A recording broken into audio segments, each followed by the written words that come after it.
Entraríamos numa grande crise diplomática, né, sem Otales? nenhuma dúvida.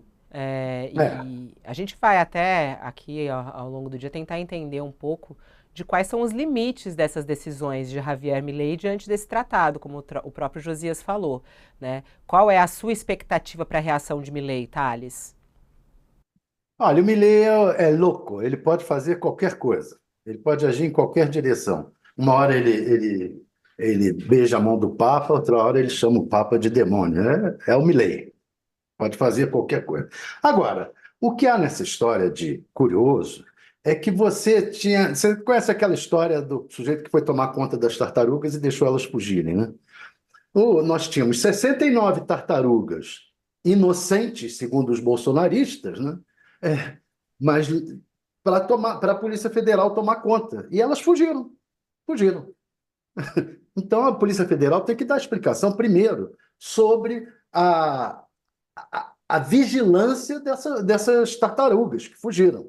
Segundo, é, o risco de fuga apontado pelo Alexandre de Moraes para ter expedido mandado de prisão, não só para os que de fato fugiram, como também para vários outros, e alguns dos quais os advogados, como aponta uma matéria do Militão, não teria intenção de fugir. Então, o Alexandre de Moraes tem que, volta à questão da transparência, ele tem que mostrar o que é o risco de fuga. Por que que... E é cada caso, essas coisas de justiça, elas são individualizadas. Você tem que mostrar caso a caso por que que esse aqui tinha risco de fuga. Por que que essa senhora lá da matéria do Militão, que diz que ela não pretendia fugir e recusou, não tinha risco de fuga. Agora, outra questão que tem que ser apurada também, tá nesse balaio de confusões, é esse plano de fuga dessa gente teve ajuda de quem? Quem ajudou? Porque, evidentemente, teve ajuda. Quem é que está por trás dessa ajuda? Não foi um plano de fuga de pessoas sem nenhum recurso, que foram inocentes, que cada um saiu ao seu modo, do seu jeito, resolveu tirar. Não. A própria, uma dessas, está lá na matéria do Militão, ela diz: olha, me procuraram para me chamar para sair junto. Então, teve um plano de fuga e esses planos têm alguém por trás e tem financiamento. Isso tem que ser apurado. Então, a Polícia Federal está nos devendo. Quem participou do plano de fuga? Quem mandou? Quem ajudou? Quem financiou? Está nos devendo explicação sobre o que quem tem risco de fuga, por que que cada um deles tem risco de fuga e estão sendo presos por ter risco de fuga. Então, são ainda há vários pontos nebulosos nessa história. E tem uma questão aí sobre a atuação, né? Ontem a gente falava já sobre isso, né, Josias, que é esse ponto que o Tari está tratando. Sobre como que o judiciário dá a resposta a algo tão grave como o 8 de janeiro. Há algum excesso? Não há algum excesso? Esses números surpreendem. Surpreendem muito, Fabiola.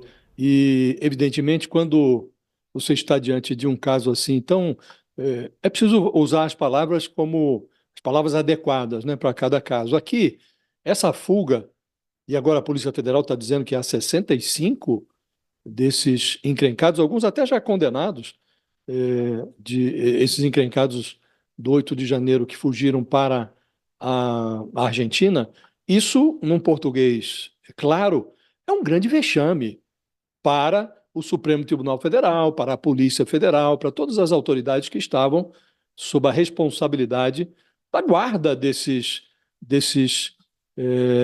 criminosos já condenados ou em fase de julgamento, tanto ainda investigados ou acusados, já denunciados.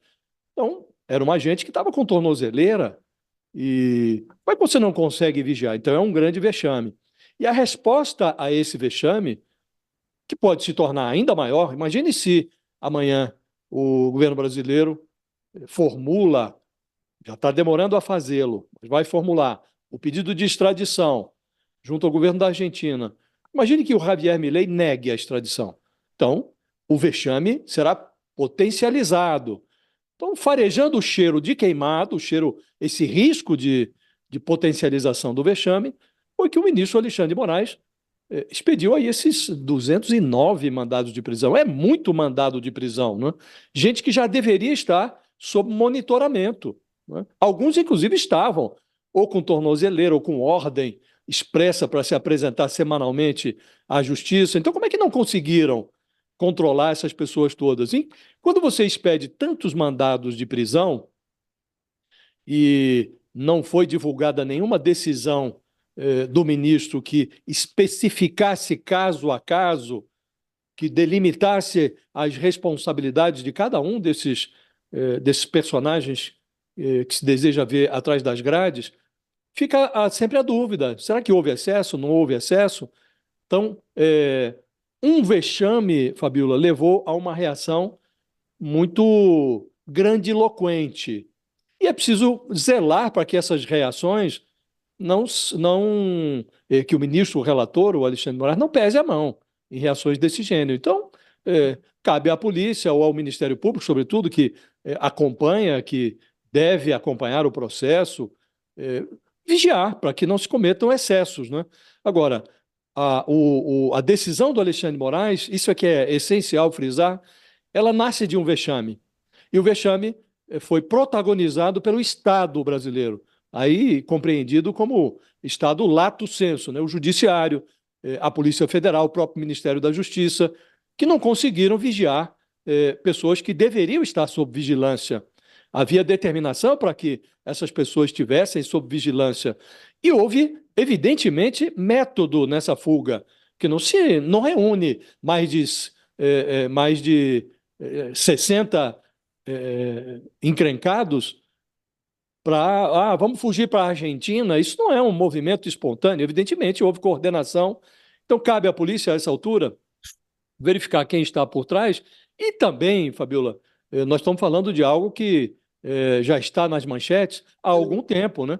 A polícia precisa, além de um lote de boas explicações, precisa levar à vitrine os nomes das pessoas que falharam nessa operação. É gente que ganha dinheiro do contribuinte brasileiro para cumprir as suas obrigações. E aqui, claramente, houve uma falha. E falha dessa magnitude, quando não vem acompanhada de uma punição, como que torna o vexame um pouco maior, porque as pessoas que financiam o funcionamento do Estado se sentem desatendidas. Não foi para isso que o contribuinte pagou tributos, para que os órgãos públicos cumprissem de forma tão desmazelada, de forma tão frouxa a sua obrigação. Então, é preciso, além de individualizar as responsabilidades, explicar por que cada uma dessas pessoas está sendo presa, porque risco de fuga não é razão para prender ninguém, não é? Além de individualizar a responsabilidade, é preciso também responsabilizar aqueles que cometeram, que falharam, ao permitir que 65 encrencados nesse inquérito da tentativa de golpe fugissem para a Argentina. O próprio Mayroft falou ontem, né? Escreveu, tem a coluna dele na nossa página, ele falando que a prisão por risco de fuga ela pode ser considerada abusiva.